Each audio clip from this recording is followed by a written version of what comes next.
We're here at the AIDS conference. I guess it's the 16th. 16th. Yeah, 2016. We're in 2016, but it is also the 16th. 16th conference on AIDS. And we're looking for a little bit of a talk with Carl Dieffenbach, who is the director of Division of AIDS, DAIDS, National Institutes of Health, who has done this so many times. And it's like, you know, we're getting so filled with so many other programs that it becomes significant that what is important to you is what should probably be important to us too, because this is the governmental influence and what it is you can get behind.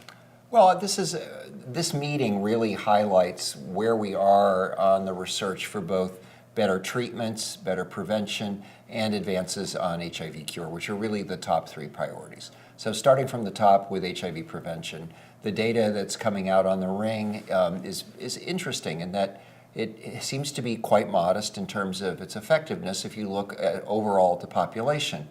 What you have then are some groups that it may be working better in at a higher level of efficacy, and others where it's quite low. Is this all due simply to adherence? I think the data is confusing at this point. So I think more needs to be done to sort this out, to see whether this could actually be a prevention modality that women of all ages would use. It's not going to do anybody any good if you have to be 25 or older. It's not like a driver's license or being able to drink alcohol. You know, and there's no age limit on sex in terms of age of initiation. So we really need to make it so whatever we're putting forward, it could be used and is uptaken reasonably well by women of all ages. So demonstration project? Well, there's a variety of things that both the International Partnership for Microbicides and the Microbicide Trials Network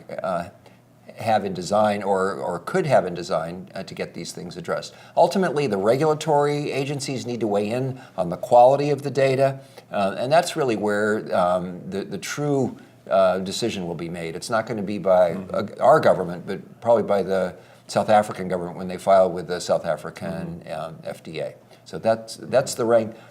The data coming out on TAF is very interesting. The fact that there's prevention strategies moving forward for TAF as well as a substitute for tenofovir. I mean, the problem is, as we know, the bone loss and renal problems with tenofovir are not insignificant, and they are reversible. But why would you even have to go there if you had a drug like TAF? So that's all good. Yeah. On the treatment side, I think Joe Eron did a really good job at this meeting spelling out the phases of therapeutic development that we've seen over the years. We started from monotherapy, dual therapy, we had heart.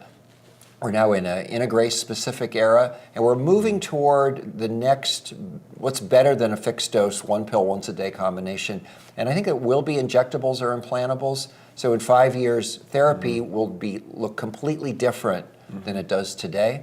Maybe even use that for prevention. Well, that's the beauty of it, is whether it's prevention using an injectable or implantable, or for treatment, I think there is going to continue to be this convergence, and that is where the monoclonal antibodies come in too, because they could also be used for both treatment and prevention. And then as we work toward, there was not a lot on vaccines at this meeting, but I think in future meetings there will be, given the big trials that we're about ready to start.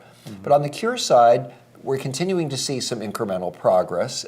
We're getting very sophisticated in the questions we're asking and the types of understanding of where the reservoir exists and what it may take to clear the reservoir. So all in all, I think the conference had some really good things in it, and it really sets the stage for our continued growth scientifically now and in the future. So the question that I have continuously, and I think it's evolving, is the cure protocols, how will they look? Because we're going to ask people to be off treatment for a long time, and I know the European group was concerned about that. They were talking about how long would they have to be off. Oh no, that won't be good. So I think people will be able to do things, but they also have to the informed consent. Then there's the regulatory bodies that's going to say this is what we need to answer the question. So will they be able to meet in the middle somewhere? Well, there's actually some interesting data it's coming out of this meeting, and it's coming out of an unlikely place. This is something that Judith Currier's been talking about, is that if you look at the women in the PROMISE study that stopped therapy, nothing bad happened to them. Mm-hmm.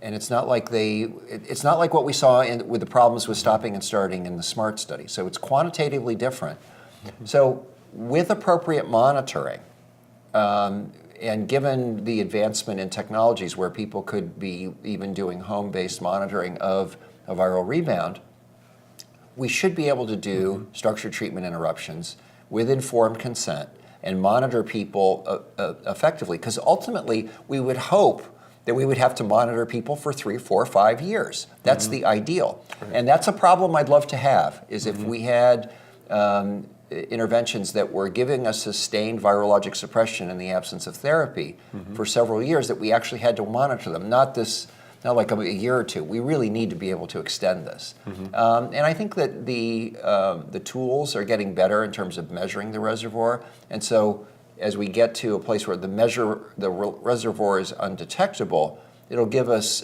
reason to think we can safely interrupt and then monitor and develop appropriate schemes.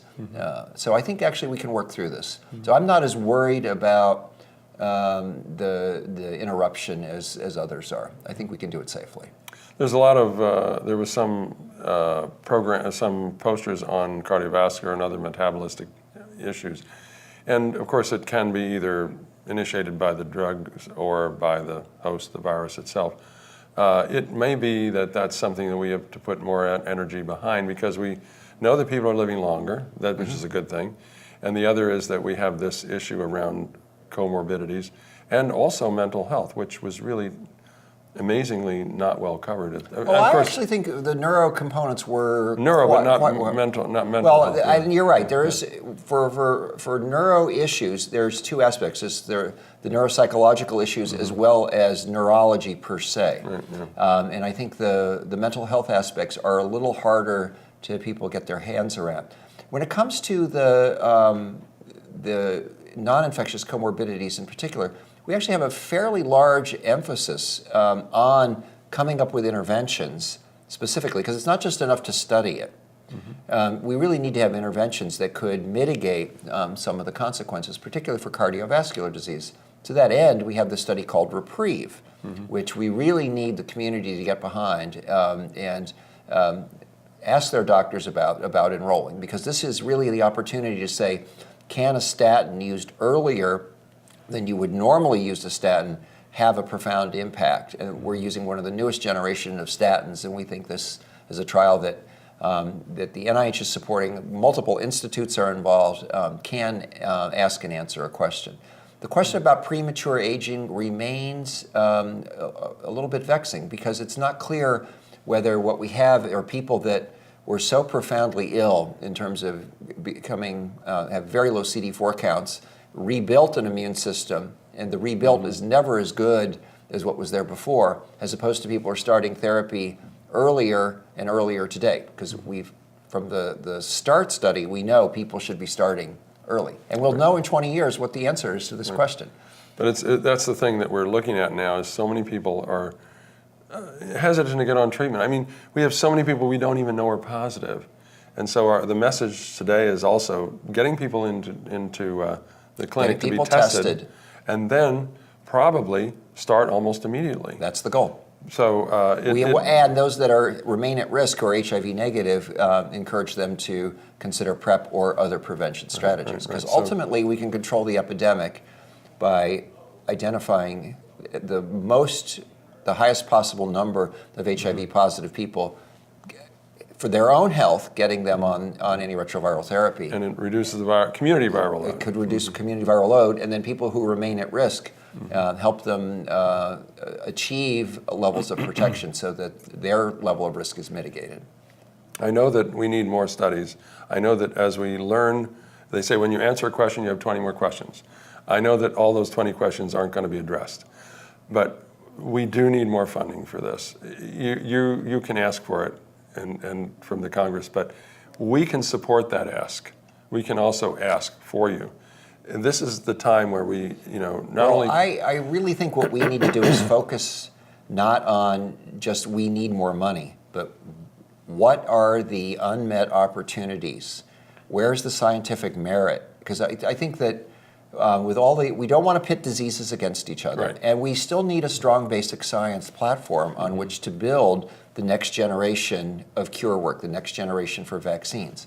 So I think from the NIH perspective, we really need to keep our eye on the merit of the work we're trying to support, and as long as we do that, I think the Congress will be supportive. Because it is critical that we always had more money each year, which always found a place. We actually haven't had more money each Well, year for years and I'm years. talking about years ago. Okay. Back in the good old days, Right. yes. Now we have flat, or whatever they call that. Level funding. Level funding, yeah. So it's not a great time, but you're a little sharper about how you select, and also people about how they present the work that they want to do and they want supported financially.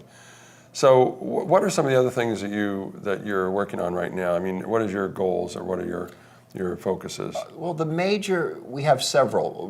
One is getting the next generation of methods for prevention into clinical evaluation. So that would be an injectable cabotegravir is a high priority right now.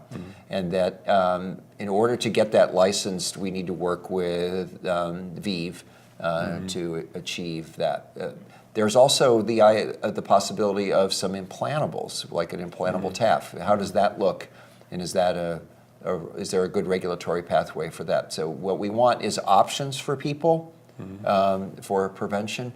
On the HIV vaccine side, with any luck at all, we'll be launching a big vaccine study in sub-Saharan Africa, October, November of this year, which will be a follow-up of RV144. And at the same time, we have the monoclonal antibodies coming forward for both prevention and therapy. And that also could be a game changer for cure. So there's so much to be excited about, and we have to perform the science with rigor, and then when something fails, be willing to drop it and move on to the next good thing. There's something called curriculum that they're doing to try to get people understanding how they have to posture their mind so they can wrap around this concept of cure that really, and we talk about cure, it's not guaranteed. No, it's a research question. Yeah. That's why I prefer to think of, I say we're working towards a cure. And then the definition of the cure is not you're cured for life, but you have a sustained virologic remission for some period of time. It's very analogous to what we did with cancer and pediatric cancers back in the 40s and 50s. We made incremental progress. Kids were treated, they survived for a period of time, they relapsed and died. We figured out why they were relapsing, where the cancer was hiding. It's a reservoir question. Can we find the reservoirs? Can we root them all out and figure out how to control them or eliminate them? And then we will get someplace. But it's one step at a time. And there is a huge amount of investment in academia and research and the NIH and so forth in trying to get to the answer to this question. So it's never before such an investment in time and energy and good scientists. Well, that's, I think, the key is the number of people who in the past were in other fields who are coming in to work on the question of can we undergo virus elimination is pretty spectacular. So it is a very exciting time. Do you have anything to say on pediatrics? Because that's something that is really critical. In my mind, I have to support it because there are not a lot of supporters of pediatric formulations and so forth. Well, this is one of those things that we do as an organization. We are aggressively pursuing better pediatric formulations because by all rights, we ought to have essentially the same formulation for late adolescents, adults, that then scales all the way down to infants 4 weeks and under. And that is an area that the Institute is putting significant energy into and is trying to partner with others to make sure it happens. But ultimately, the companies need to come forward and work with us as well. And then, of course, women's issues were covered pretty well here, and also transgender was the first time it really that is, appeared. if you think about the risk groups in the United States, you have young black MSM, and the data that CDC presented at this meeting, that 1 in 2 young black MSMs will seroconvert in their lifetime is appalling. And so we must do something through getting that group educated. You talk about a curriculum. We need a prevention curriculum that speaks to the value of prevention in those young men's lives. But the transgender population, trans people, need the same level of protection and coverage, and working so that the messages are tailored. So we're not just lumping them in, but valuing them as a group and making sure that their needs are met too is really important. It was really good to see a plenary talk on the subject here at this meeting. Finally, yeah. Yeah. Well, Carl, I think we covered a lot. I think we got a good sense of the conference, and you did a great job of revealing your position on it. Thank you very My much. bias, yes. My bias. It's always a pleasure. All right, thank you very Good much. seeing you. Yeah.